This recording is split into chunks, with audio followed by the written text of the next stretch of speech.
ఓం శ్రీ గణేశాయ నమః. ఓం శ్రీ గురుభ్యో నమః. ఓం శ్రీ మహాగాయత్రీ మాత్రే నమః. శ్రీ మహాగాయత్రీ మాత యూట్యూబ్ ఛానల్కు శ్రోతలందరికీ సాదర స్వాగతం. ఆహ్వానించువారు కాశీవజ్ర సుబ్రహ్మణ్య శర్మ, నిడదవోలు. వీరప్పయాచార్యులు గరివిరెడ్డి అచ్చమ్మ గోవులను కాయుట. ఆనందభైరవి యోగికి బ్రహ్మోపదేశమునర్చిన శ్రీ వీరప్పయాచార్యులు తాను హరిహరపురమున నిలిచి ఉన్న పని పూర్తి అయినదిగా గుర్తించినవాడై అచ్చట నుండి బయలుదేరి తీర్థయాత్రలు చేయసాగాను. హంపి, విరూపాక్షము దర్శించుకొని కందవోలున అనగా కర్నూలు, తుంగభద్రలో స్నానమాడి శ్రీశైల మల్లికార్జునుడి సేవించుకొని అహోబిళము, ఓంకారమందరి సరోవరమును చూచుకొని కొన్నాళ్లకు బనగానపల్ల చేరుకొనెను. ఆ గ్రామమున తిరుగాడి గరివిరెడ్డి అచ్చమ్మగారి ఇంటి ముంగిటకొచ్చి ఎవ్వరినీ కానక ఆ ఇంటి ముంగట గల గుట్టపై పరుండెను.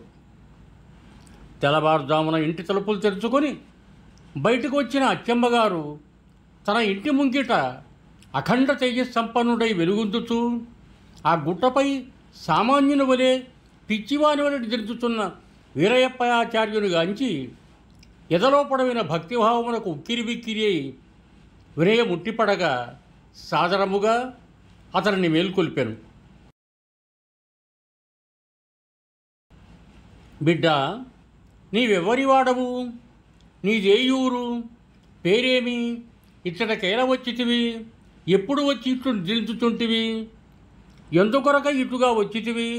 నా ఇంట ముంగిట ఎందుకు ఆగితివి? యావత్ విషయములు చెప్పి నన్ను కృతార్థురాలను చేయుము అని అడిగాను. అమ్మరో, నాది బ్రహ్మాండపురము. నన్ను వీరప్పయాచార్యులందరూ. నా తల్లిదండ్రులు ఎవరిని కూడా నీకు విన్నవింతును. ప్రకృతాంబకు పుట్టిన వాడను. వీర పాపమాంబ పెంచిన పుత్రుడను.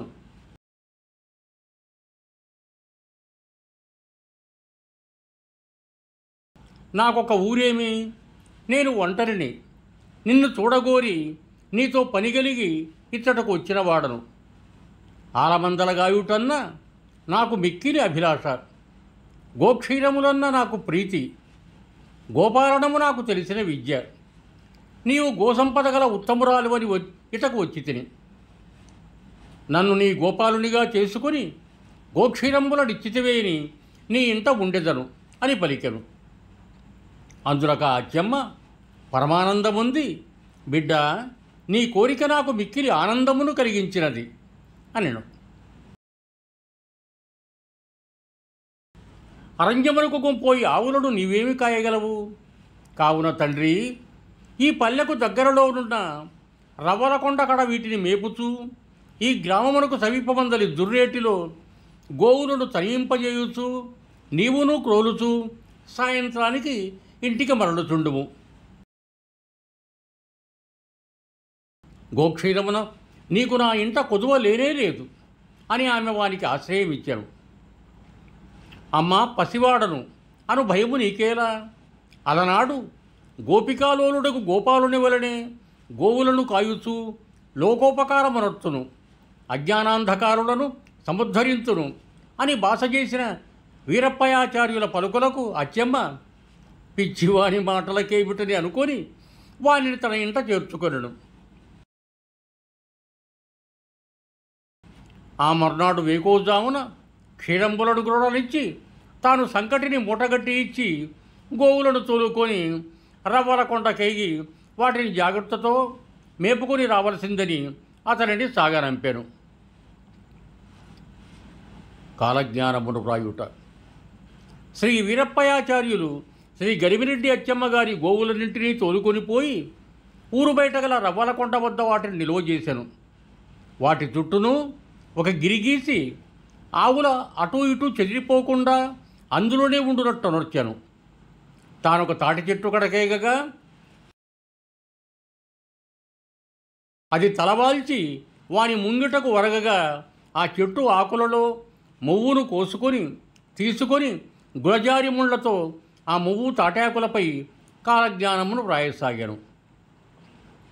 తనకు అచ్చమ్మగారు తిరుటకై ఇచ్చిన సంకటిని ఒక పాత్ర యందు వైచెను. అతడి గిరిలో గల ఆవులు నెమరు వేయుచూ పొద్దుబుచ్చసాగాను.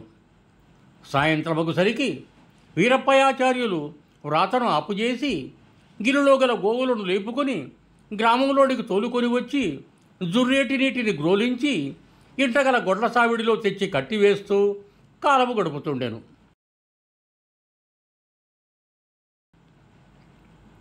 తోటి గోపాలును మేపు పశువుల కన్నా వీరప్పయాచార్యులు సాకుతున్న పశువులు బాగా ఏపుగా పెరుగుతూ పుష్కలంగా పాలనిస్తుండేవి. ఈ విధంగా రోజులు దొర్లిపోతున్నాయి. ఒకనాడు గ్రామస్తులొకరు గిరిలో కదలక మెదలక నెమరు వేయుచున్న పశువులను చూచి ఎత్తటనూ వాటిని కాయు వీరప్పయాచార్యులను కానక అవి తప్పిపోయినవని భ్రమపడి వాటిని అదిలించుకొని గ్రామమునకు తోలుక వెళ్ళవలని ప్రయత్నించిరి. ఎంత అదిలించినను ఆ పశువులు రవంతయును కదలనందున ఆ గ్రామస్తులు వాటిని తట్టి కొట్టి లేపవలనని గిరిలోనికి ఎగిరి. గిరిలో కాలిడిన తోడనే వారికెవ్వరికీ కన్నులు కనపడక మిక్కిలి తడబడి ఆశ్చర్యచకితులై వెనుదిరిగి అచ్చమ్మగారి వద్దకేగి విషయమును ఆమెకు తెలియజెప్పిరి. అచ్చమ్మగారు ఆ వింత వార్తను విని అదేమో చూడగోరి రవ్వలకొండ వద్దకేగి పుష్కలముగా మేసి హాయిగా నెమరువేయుచూ నిశ్చింతగానున్న తన పశువులను చూచి ఆశ్చర్యము చెంది అందెందును వీరప్పయాచార్యులు కనపడనందున ఏమయూ తెలియని దాని వల్ల ఇంటికేకి ఊరకుండెను. మరుసటి రోజున శ్రీ వీరప్పయాచార్యులు పశువులను తోలుకొని వెళ్ళిన తదుపరి అచ్చమ్మగారు ఆ వెనుక రహస్యముగా బయలుదేరింది. వీరప్పయాచార్యులు పశువులను రవ్వలకొండ వద్దకు చేర్చి వాటినంటినీ ఒక చోట కూర్చి గిరిగీచి పెట్టి తాళవృక్షము చెంత కేగుట, అది ఆయన ముందులకు వంగుట, అందుండి లేత ఆకులను కొన్నింటిని ఆయన కోసుకొనుట, ఆ ఆకులను తీసుకొని ఆ కొండ ఎందలి గుహలో పద్మాసనాసీనుడై దివ్య తేజ కాంతివలయము వెలుగుందుతుండగా ఆయన ఆ తాటి ఆకులపై కాలజ్ఞానమును వ్రాయుతుండట చూచి తన కళ్ళను తానే నమ్మలేక క్షణకాలమునకు చేరుకొని భక్తి తన్మయురాలై మనంబున నమస్కరించుకొని ఇంటికేగెను. సూర్యాస్తమయ సమయానికి వీరప్పయాచార్యులు కాలజ్ఞానము వ్రాతను కట్టిపెట్టి గిరిలోని పశువులను లేపుకొని గృహోన్ముఖుడయ్యాడు.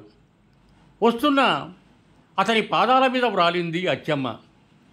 ఏమిటి తండ్రి ఈ కపటనాటకము? పిచ్చివాడిలా ఎందుకు మమ్మల్ని మభ్యపెడుతున్నావు? సామాన్య మానవుడవని నిన్ను నేను నా దాసునిగా భావించాను. మహాత్మా, ఆపద్బాంధవా, నా అజ్ఞానాన్ని మన్నించు.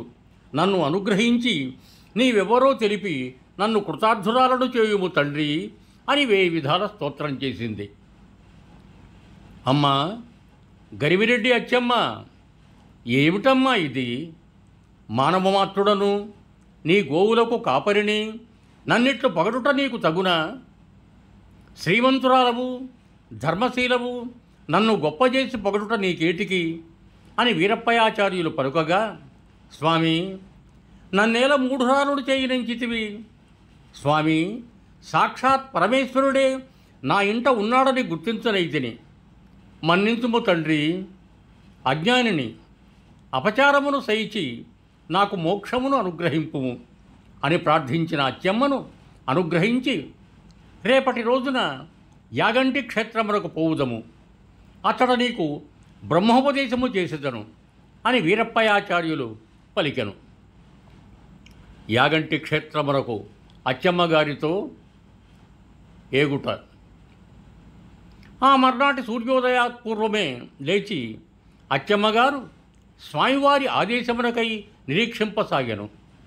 అంత వీరప్పయాచార్యులు అచ్చమ్మగారులను వెంట నిడుకొని యాగంటి క్షేత్రమునకేగెను.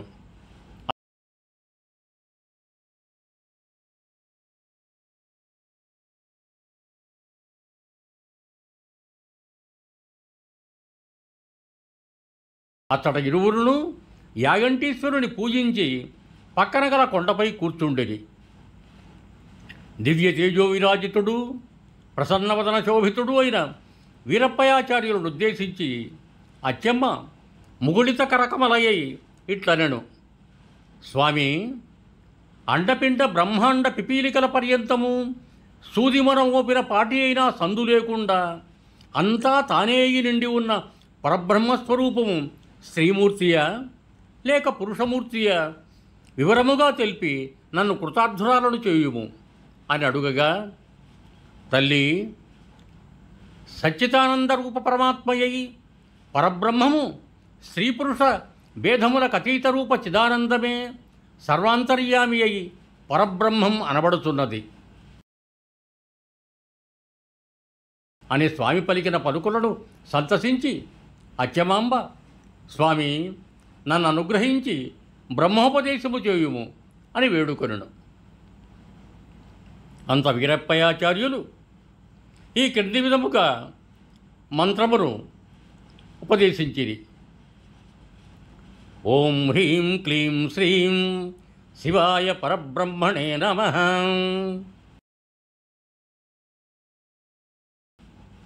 అను మహామంత్రము ఆమెకు ఉపదేశించి, ఈ బీజ సంపుటిని జపించిన నీకు సద్గతి కలుగును అని వీరప్పయాచార్యులు అచ్చమాంబకు బోధించెను.